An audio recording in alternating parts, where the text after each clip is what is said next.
J'ai conscience relativement d'être un parasite. Quel culot, quoi. Hein, il faut le savoir. Hein, voilà. Je n'ai jamais vu cela. Menteur, pharisien.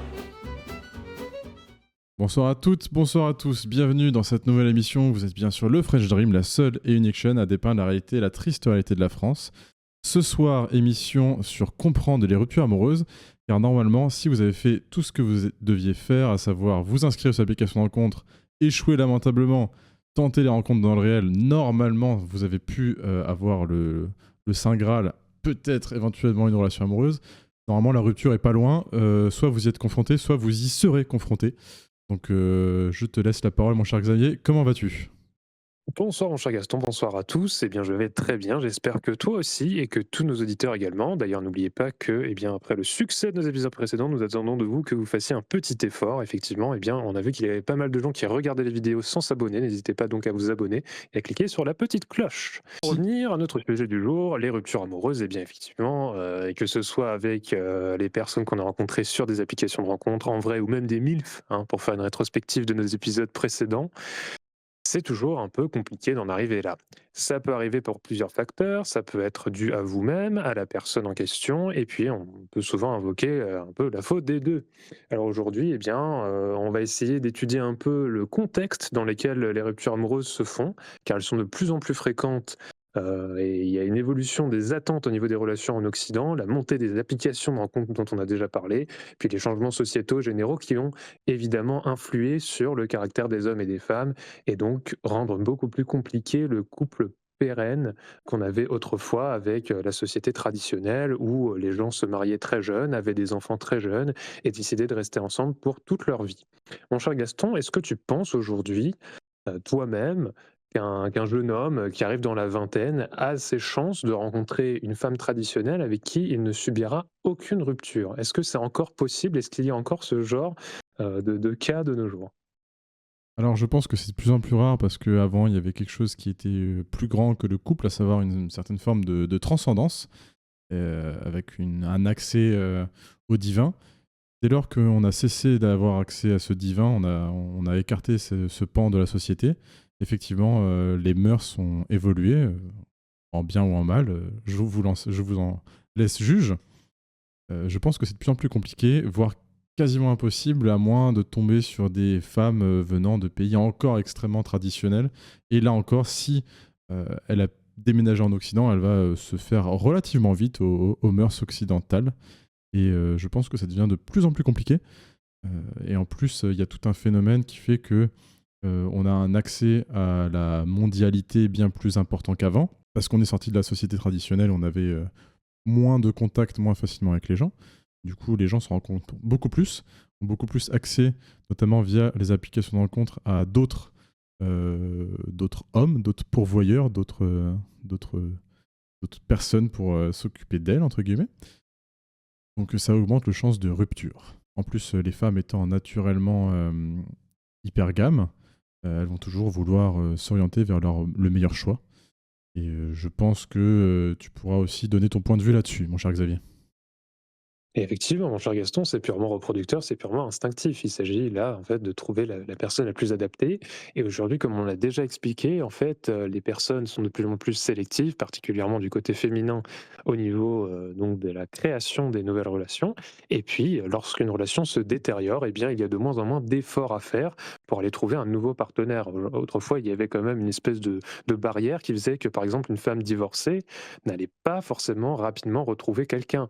Et même sans parler de mariage, le simple fait d'avoir été en couple avec quelqu'un, eh bien, signifiait que normalement, il y avait une forme d'engagement avant les fiançailles, et que donc, eh bien, la personne allait peu probablement tenter de retrouver quelqu'un d'autre. Alors, il y a eu des épisodes historiques qui ont déjà favorisé le fait d'avoir une seconde vie amoureuse, et là je pense notamment aux guerres mondiales, hein, avec effectivement le départ de la figure paternelle soldat qui pouvait parfois provoquer dans le foyer des grands changements. Et c'est tout le paradoxe en fait d'avoir un mari héros mort pour la France, mais finalement de devoir lui trouver un remplaçant pour pouvoir quand même pallier à son absence et trouver vraiment une forme de stabilité pour le foyer pour la suite. De nos jours, il n'y a plus de guerre, hein. De nos jours, ce ne sont pas des événements tragiques qui poussent les femmes et les hommes à se séparer, mais effectivement, comme tu le disais, cette espèce de disponibilité permanente et puis, le fait qu'on ait perdu donc les mœurs, les valeurs, qui faisaient de nous des êtres purement moraux.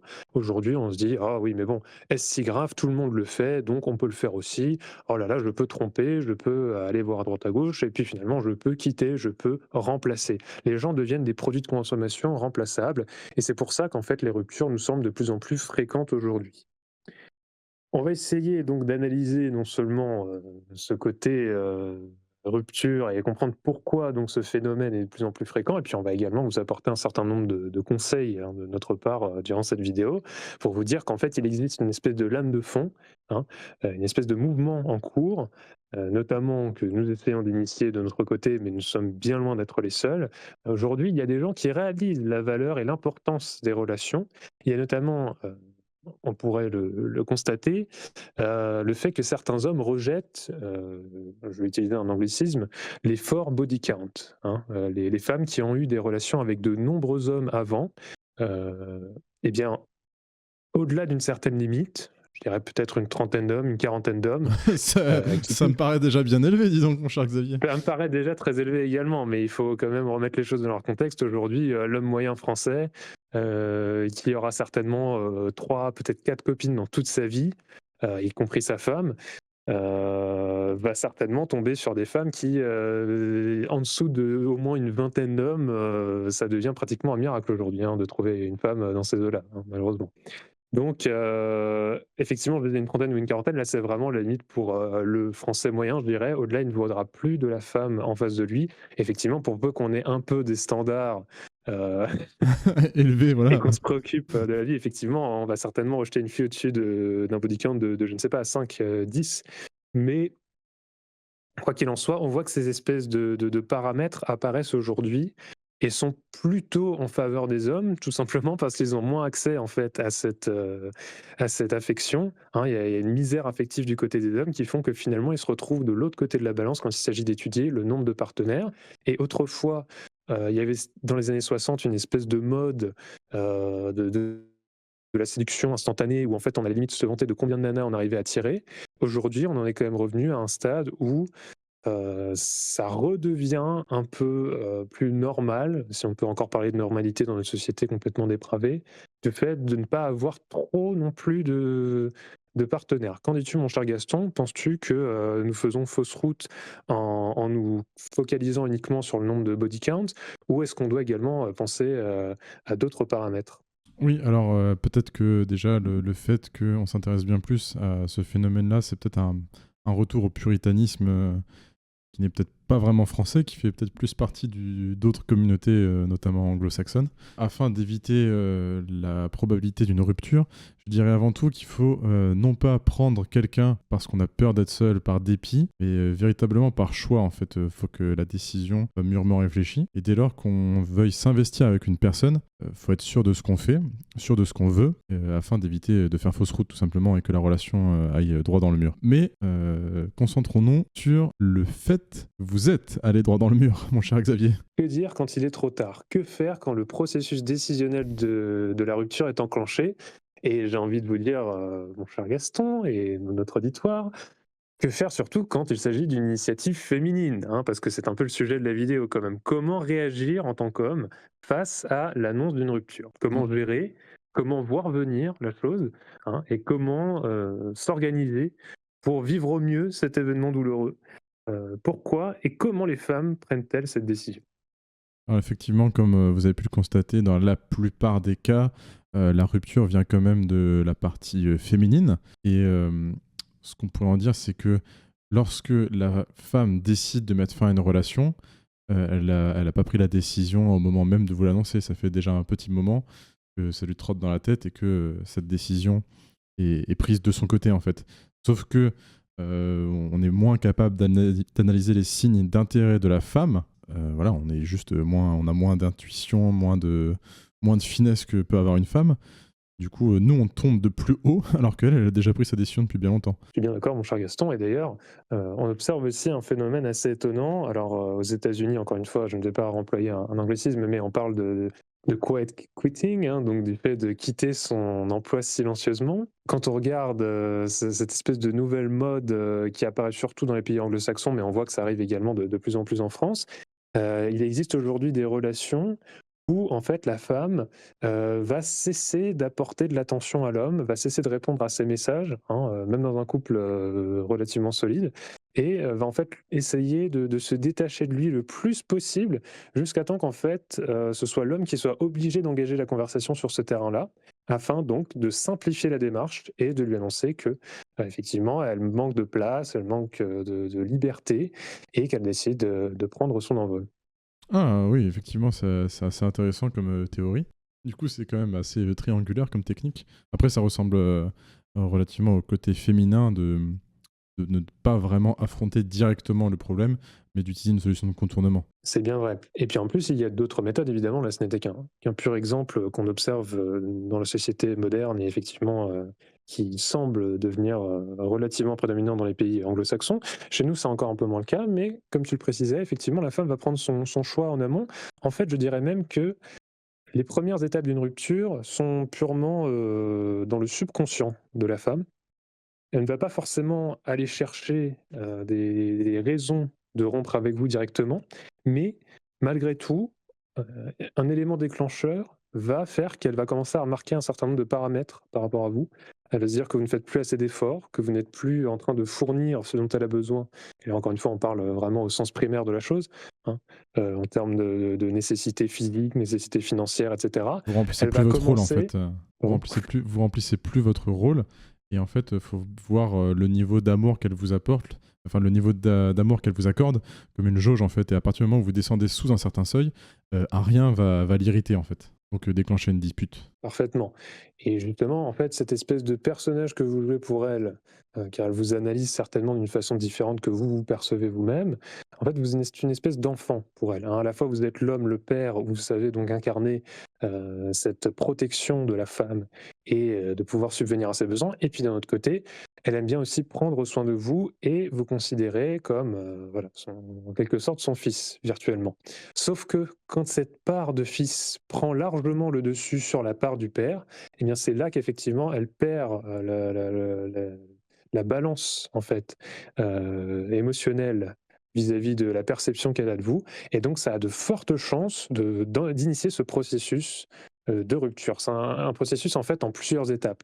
Chez elle, qui vont vraiment de la prise de conscience progressive de la nécessité de changement, de la mise en comparaison et en compétition de votre personne avec d'autres individus mâles autour d'elle, jusqu'au moment où effectivement elle va essayer de trouver un subterfuge afin de se débarrasser de vous, afin de vous annoncer la mauvaise nouvelle ou de vous faire commettre une erreur afin que ce soit plus simple à accepter. Et puis ensuite, eh bien, il y a toute une série d'étapes qui vous correspondent à vous, l'homme, quand vous allez devoir non seulement déjà prendre l'information, hein, l'intégrer, la digérer, et puis ensuite faire le deuil de votre couple, le deuil de cette rupture. Et donc, mon cher Gaston, est-ce que tu peux nous décrire un peu les différentes étapes justement qui correspondent au moment déjà de la rupture elle-même, hein? Est-ce que tu as une expérience éventuelle à nous citer? Puis, quelles pourraient être les étapes de ce deuil que subit l'homme suite à la rupture? Ah oui, effectivement, je pense que, comme vous le savez, l'annonce d'une rupture, c'est un peu comme un deuil. Lorsqu'on perd une personne, on perd une relation, on perd effectivement ce qu'on a pu partager avec quelqu'un, et du coup, on s'éloigne de notre cher aimé. Du coup, l'annonce de la rupture va commencer par un choc émotionnel. On va rentrer dans ce qu'on appelle la première phase, le déni. En fait, le déni, je pense que c'est essentiellement pour protéger notre cerveau. C'est comme un système de sécurité qui fait qu'on va pas y croire pour ne pas assumer la réalité de la chose et vraiment nous faire trop mal en fait. Une fois que la phase du déni est passée, il y a une phase de colère envers la personne qui nous a largué, qui nous a infligé cette sensation. Une phase de colère, ça peut être assez intense, on peut avoir envie de se faire du mal à soi, de faire du mal à l'autre, de faire du mal à ce qui nous entoure, c'est assez destructeur comme phase. Puis la phase d'après, et dès lors qu'on commence à digérer un peu sa colère, c'est la dévalorisation. où on va se dire qu'on est une merde en fait. On va se dire pourquoi elle m'a quitté, parce que je faisais pas comme ci, je faisais pas comme ça. En fait, on va vraiment remettre la faute sur nous. Ça peut être très très très dur. Et là, on arrive vraiment au pic du phénomène de cicatrisation. Le plus dur, en fait, c'est la phase des regrets. Après la dévalorisation, c'est les regrets. Les regrets de la relation, les regrets des bons moments, aussi la fin d'une certaine forme de confort, voilà, de dormir avec quelqu'un, de partager des bons moments, de pas être seul, de faire des activités avec quelqu'un. Et c'est ça qu'on va regretter profondément en fait. Et c'est marrant parce qu'à partir de ce moment-là, on va commencer à oublier les défauts de la relation. Je pense que dès lors qu'on commence à oublier les défauts d'une relation, qu'on n'a simplement plus que des regrets, c'est qu'on commence déjà à aller mieux dans le mécanisme de deuil en fait. Pour moi, à mon sens, ça commence véritablement là. Et donc après le temps des regrets, c'est l'acceptation.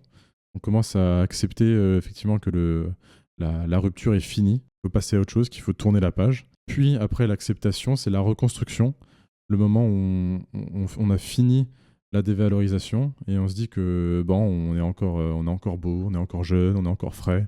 Et à ce moment-là, on voudra éventuellement se remettre au sport. On sort en fait d'une phase dépressive, hein. Faut vraiment le comprendre comme ça.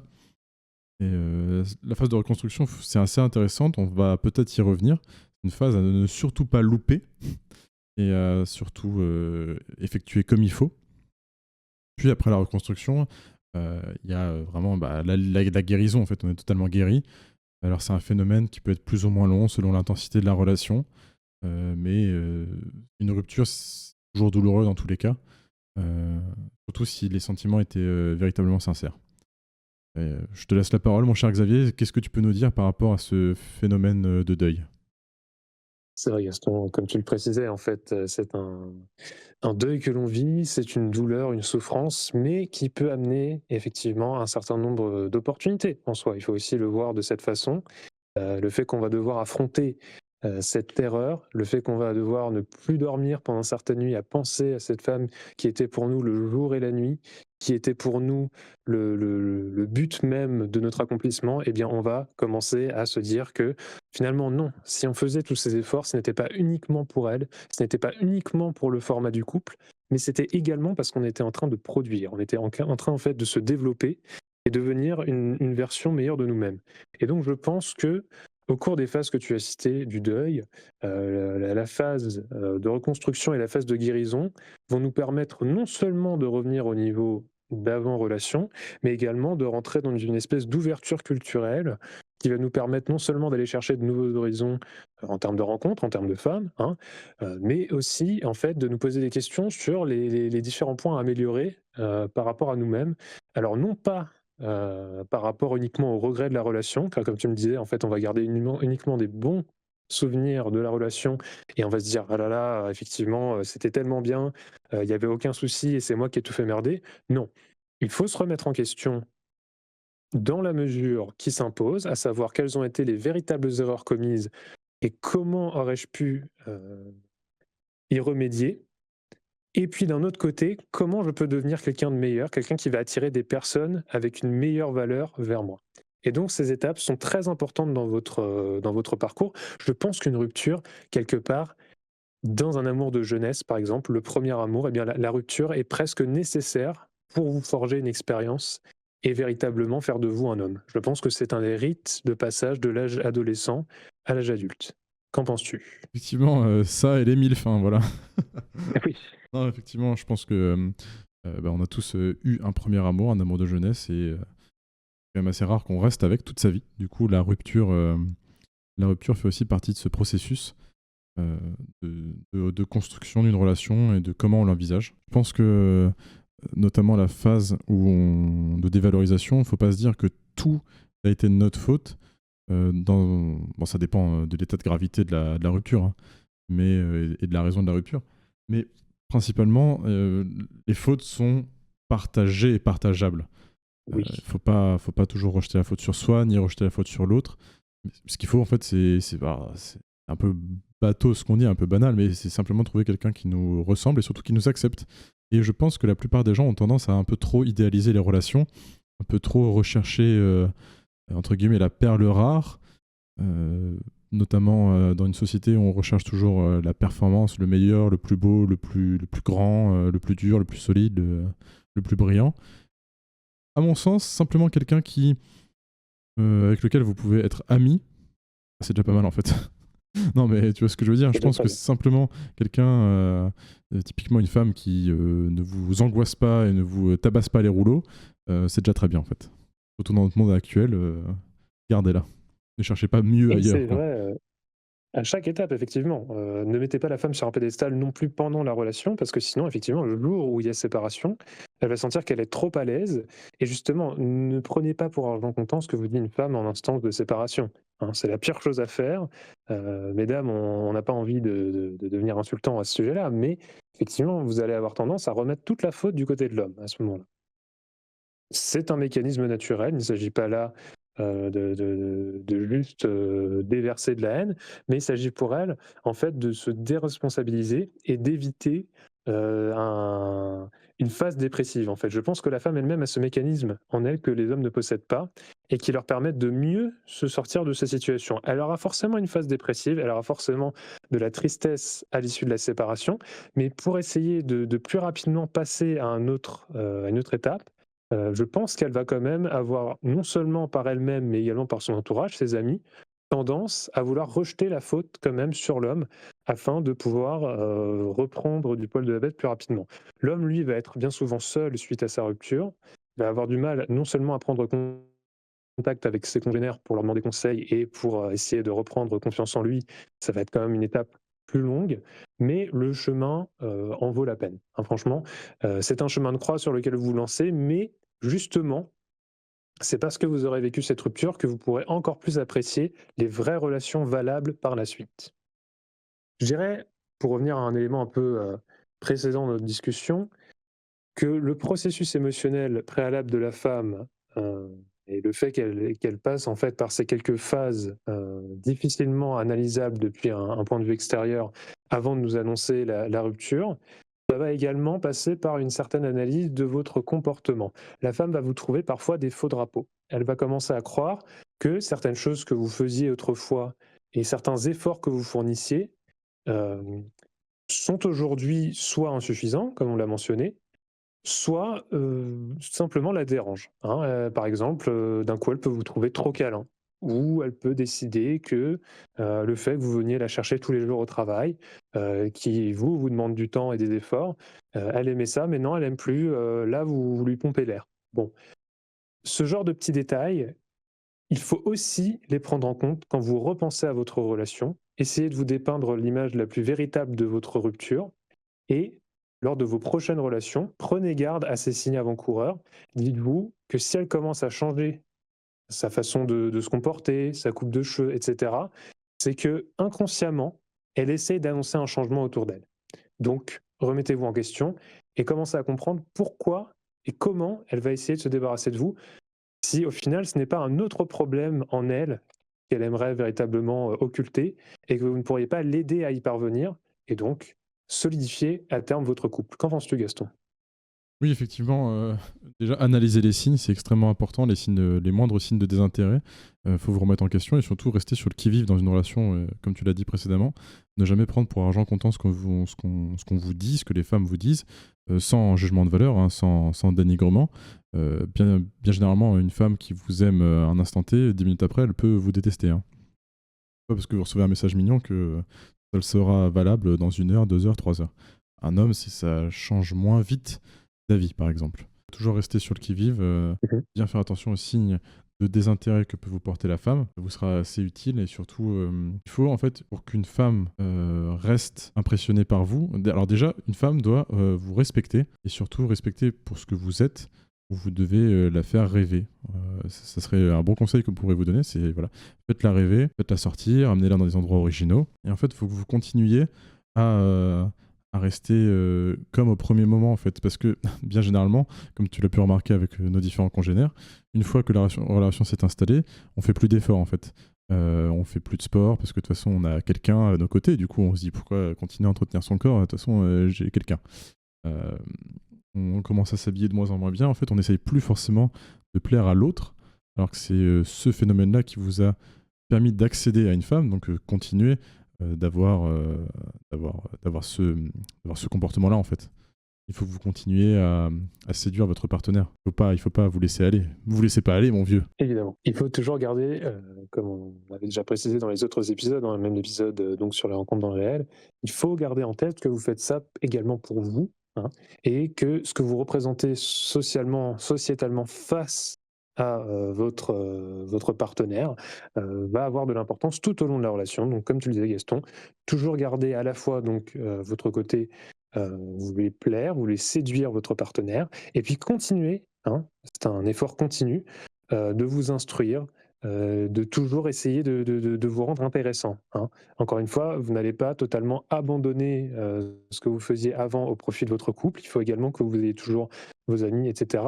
Prenez vraiment la mesure de vos actions pour donner suffisamment de temps à la personne que vous aimez, mais pour toujours conserver le temps qu'il vous faut pour être vous-même et la meilleure version de vous-même. Oui, parce que si vous vous laissez trop aller, quelqu'un... en fait, vous avez réussi à séduire quelqu'un. Bon, vous vous mettez avec elle. Ok. Si vous vous laissez aller, dès lors que la femme va croiser quelqu'un d'autre qui, lui, ne s'est pas laissé aller, elle va être plus enclin à aller vers lui, en fait, tout simplement, parce que lui, il s'est pas laissé aller. Il est resté, comme au premier jour, j'ai envie de dire, là où normalement vous auriez dû rester. En fait, je pense que les hommes ont trop tendance à se laisser aller aussi. C'est un phénomène assez moderne, hein, comme on l'a dit dans le salariat. Et voilà, les gens se laissent un peu trop aller. Du côté féminin aussi, hein, attention. Hein. Sauf que, comme on l'a répété, les femmes ont beaucoup plus de chances de pouvoir accéder à des hommes. Du coup, même si elles se laissent un petit peu aller, c'est toujours plus facile pour elles de rebondir. C'est sûr que le Hervé qui va recevoir la popote, hein, la gamelle de Samagalax bien préparée avec la fameuse pomme pote et les sandwichs triangles découpés en deux dedans, bon, c'est pas un énorme effort de la part de la femme, mais ça lui donne quand même l'ascendant sur votre relation. Il y a peu de chances qu'un homme se débarrasse du confort qu'il a d'être en relation. Il va pas forcément se remettre en question par rapport à ça. Et puis de toute façon, effectivement, l'homme étant attaché à sa femme, ne va pas aller chercher ce côté hyper gamme dans la création d'un nid, la création d'un foyer. Un homme peut très bien essayer d'aller voir ailleurs pour des raisons sexuelles, hein, une attirance sur le court terme, mais certainement pas pour essayer ensuite de recréer une nouvelle famille ou ce genre de fantaisie qui sont plus attirantes, je dirais, pour le côté féminin, où elles, à l'inverse, ont envie d'aventure, ont envie de changement. Et donc c'est là aussi que les hommes parfois font des erreurs et n'arrivent pas à contenir les volontés de leur femme, ou en tout cas n'arrivent pas à les combler. Donc encore une fois, eh bien, il faut étudier votre partenaire et toujours essayer de répondre à ses attentes. Mais mon cher Gaston, une fois que la relation est définitivement enterrée, hein, une fois qu'on a pris vraiment un grand coup de pelle dans la gueule et qu'on est en plein fond du cercueil, que la terre commence à s'accumuler sur notre rupture, eh bien, ne penses-tu pas qu'il y a des pièges à éviter? Il me semble que nous parlions de ce sujet en amont et nous avions donc un sujet de discussion sur le fait que après la relation, il fallait éviter des pièges courants, notamment se précipiter sur une nouvelle relation pour essayer de combler un manque. Est-ce que tu pourrais me donner un peu ton avis dessus? Alors oui, effectivement, donc toujours le même phénomène. La relation est finie. Bon, vous voulez retrouver un peu d'estime de vous. Qu'est-ce que vous faites? Paf! Les applications de rencontre. Vous trouvez quelqu'un, mais non pas parce que vous voulez vraiment sortir avec cette personne, mais tout simplement parce que vous en avez marre d'être seul. Et vous voulez retrouver un peu d'estime. Vous prenez la première qui vous tombe... non, plutôt. Vous prenez la première qui accepte de vous donner rendez-vous. Bon, vous êtes déçu forcément parce que c'était pas une personne que vous voulez vraiment conquérir, mais c'est juste qu'elle a accepté de... Elle a dit oui, en fait, voilà, elle a dit oui au rendez-vous. Donc, vous êtes déçu. Hein, bien généralement, il y a quelques kilos non déclarés à la douane. Ah, je suis méchant, mais voilà, je balance un peu. Hein. C'est vrai. En fait, vous cherchez un bouche-trou, mais au final, c'est vous qui allez finir à boucher son trou. Hein, et c'est tout. Faut pas... Et vous allez finir au fond du trou. Non. Bon, du coup, ce qu'il faut faire, c'est pas de se remettre avec quelqu'un pour ne pas être seul, c'est de trouver quelqu'un qu'on veut véritablement séduire, qu'on veut véritablement draguer, qu'on veut véritablement coucher avec. Voilà. Pas simplement pour changer les olives, mais pour être dans une relation durable. Et comme ça, vous ne serez pas déçus et vous cicatriserez bien. Et en fait, je pense que le plus important à retenir, c'est qu'il faut d'abord aller bien soi-même, il faut d'abord être heureux soi-même, il faut pouvoir se rendre heureux soi-même avant d'éventuellement penser à rendre heureux ou heureuse quelqu'un. D'abord être bien tout seul pour pouvoir être heureux à deux. Exactement. Il faut du développement personnel. Ouais. Enfin, on va aller Si se dire, tu vois, il faut apprendre à aimer la vie en tant que personne célibataire et indépendante avant de pouvoir, comme tu le disais, partager cet amour et vraiment donner son amour, son précieux amour qui doit être convoité par l'autre personne, donc dans le cas d'une nouvelle relation.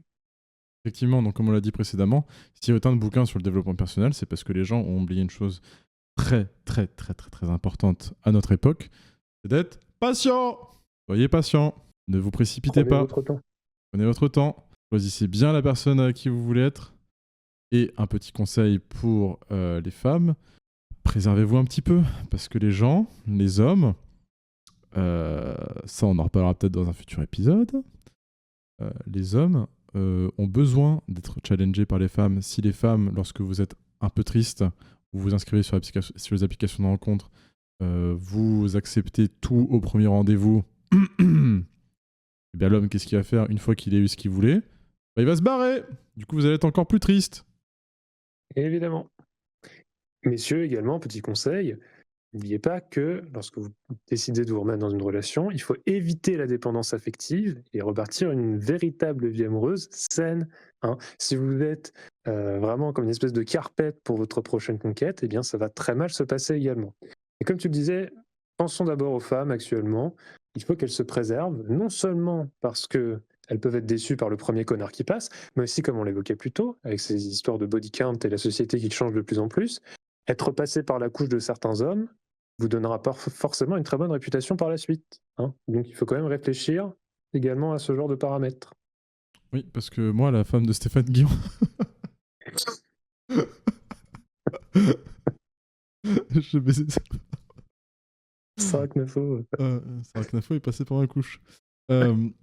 Non, alors oui, là, franchement, écoutez bien, ouvrez bien vos grandes esgourdes. Respectez-vous. Alors les femmes, respectez-vous. Les hommes, arrêtez d'être des merdes et soyez patients en fait. Reconstruisez-vous, putain. Sortez, ayez un peu de culture, faites du sport, soyez intéressant. Et après, trouvez-vous quelqu'un qui vous correspond vraiment.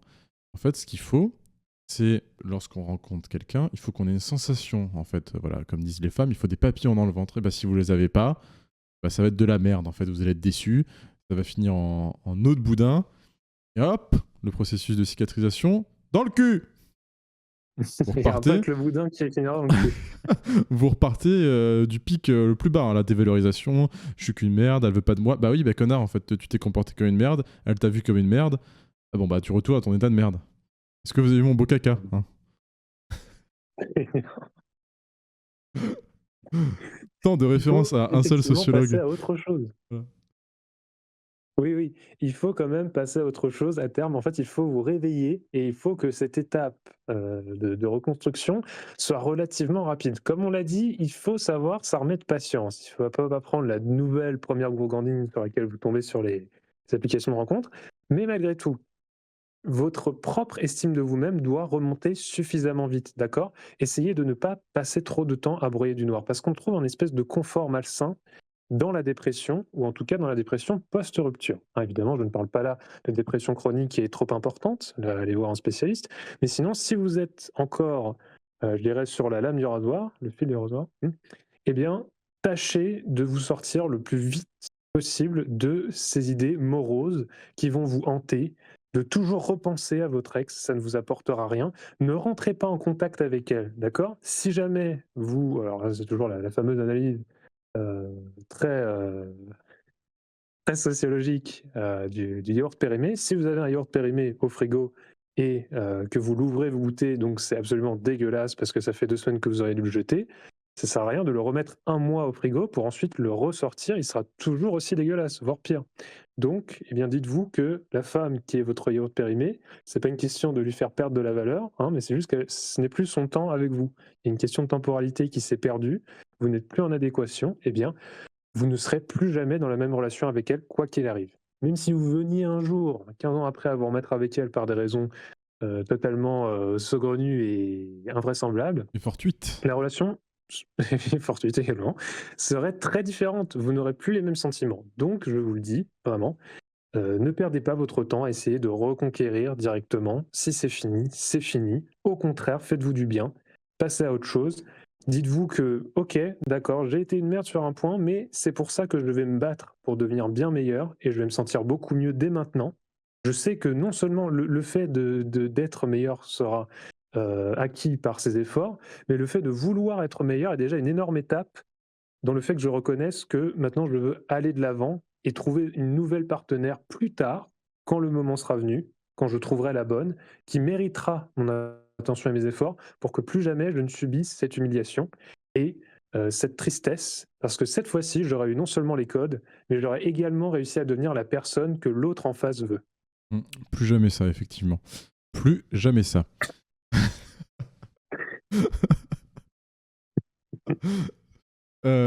Alors, petite info pour nos compatriotes masculins. Surtout, dans les moments les plus tristes, ne basculez pas votre misère affective et sexuelle sur des moyens de remplacement. Hein. Typiquement, je pense à l'alcool. Ne sombez pas dans l'alcool pour vous anesthésier la gueule. Ne sombez pas dans le porno pour vous faire du bien et vous donner votre dose de dopamine. N'oubliez pas que si vous masturbez... On fera un épisode spécial sur la pornographie et l'addiction à la masturbation. Bien sûr. Mais n'oubliez pas que vous ne vous masturbez pas parce que vous êtes excité, mais parce que vous êtes déprimé et que vous avez besoin d'une dose de dopamine. Ensuite, bon, on le redit, arrêtez, faites des merdes. Sortez-vous les doigts du cul. Sortez un bon coup. Exactement, voilà. Sortez, allez voir du monde, faites comme vous avez. Revenez à l'épisode 2, revenez à l'épisode des Exactement. rencontres dans le Voilà. réel. La du boucle. French Dream. La Faites boucle du French faites des Dream. rencontres véritablement.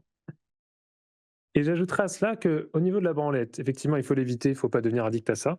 Par contre, si jamais vous vous retrouvez dans la situation que je décrivais précédemment, vous allez envoyer un message à votre ex, vous allez l'appeler, vous allez rentrer en contact avec elle parce que vous vous sentez plus bas que terre, vous êtes une merde et il faut absolument que vous reveniez vers votre voluptueuse reine. Non, non, non. À ce moment-là, tapez-vous une queue et vraiment, ça vous fera partir l'envie, je vous rassure. Hein, franchement, il faut... voilà. Uniquement en cas d'urgence, vous pouvez vous branler dans ce cas de figure bien précis, c'est tout. Extrême C'est le seul urgence. conseil que je peux vous donner. Empoignez votre gourdin et changez le des olives. Parce que si ça va vous... Alors, le seul phénomène qui est relativement acceptable avec la masturbation, c'est la sensation de netteté intellectuelle qu'on peut avoir après la masturbation.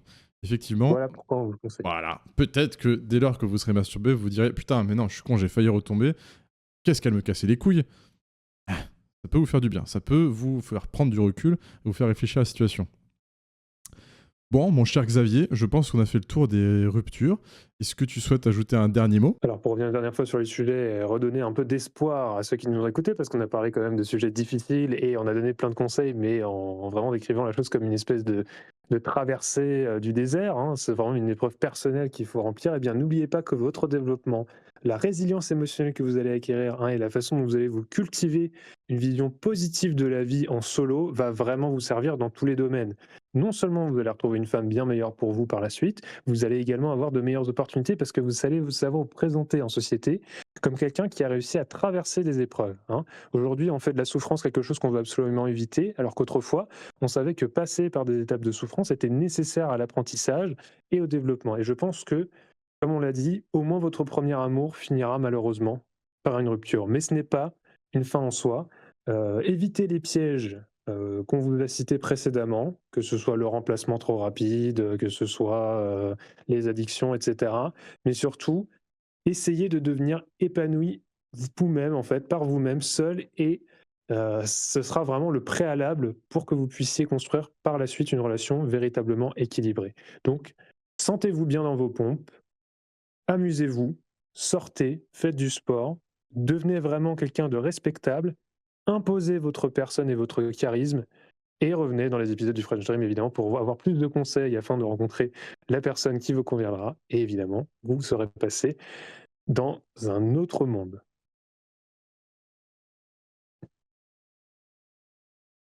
Je suis synonyme de nostalgie.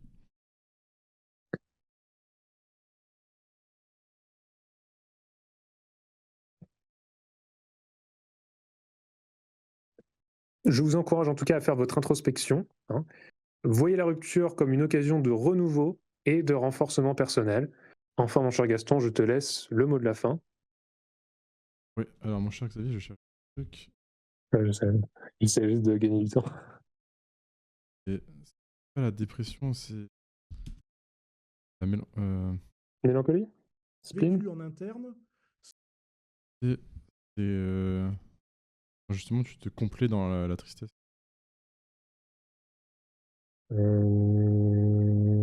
La langueur?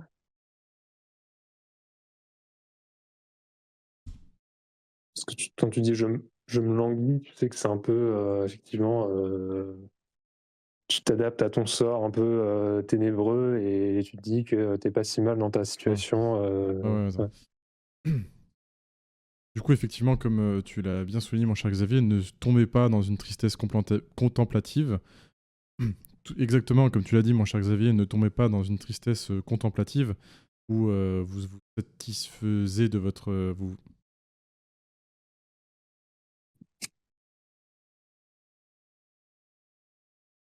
vous satisfaisez. Ouais, c'est bon. Sans Effectivement, avoir dit le comme tu... deuxième coup, Ouais. le troisième coup.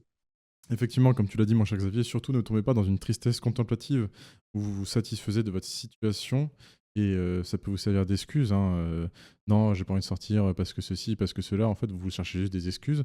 Ne tombez pas dans un apitoiement, une mélancolie. Sortez-vous de ça. Et en fait, c'est un chemin à parcourir, à accomplir. Et dès lors que vous l'aurez accompli, vous allez forcément gagner en estime de vous-même. Et pour les prochaines fois, vous pouvez vous dire que vous êtes capable d'affronter ça. Et du coup, si vous êtes capable d'affronter une rupture, vous détacherez un peu plus des prochaines relations. Ça vous évitera d'être surattaché émotionnellement à une relation. Vous savez que vous êtes capable d'affronter éventuellement la fin de quelque chose. Quand vous savez comment gérer la fin de quelque chose, bah, la chose en elle-même, vous la prenez avec un peu plus de détachement, un peu plus de distance.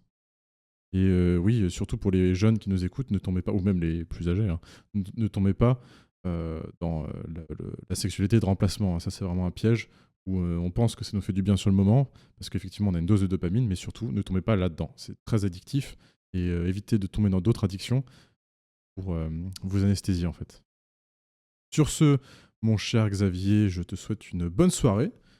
À tous nos auditeurs, on rappellera qu'on a désormais un compte Patreon où il y a des petits bonus exclusifs avec énormément de haine qui ne passeront jamais sur YouTube, bien entendu, pour respecter les règles de la communauté, hein. Et je vous invite vivement à aller voir. Les premiers épisodes sont gratuits, ça demande juste un abonnement comme sur YouTube, sur Patreon. Et par la suite, il y aura des abonnements, il y aura des vidéos payantes pour nous soutenir. Et en fait, on n'a pas simplement envie d'avoir un Tipeee, en fait, on veut vous proposer du contenu en échange d'une rémunération.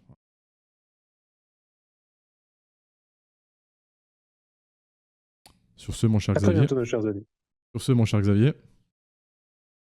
Eh bien, je vous dis à tous à très bientôt, effectivement. On se retrouve sur Patreon, sur YouTube, sur Spotify. Profitez de votre semaine et à très bientôt. Au revoir.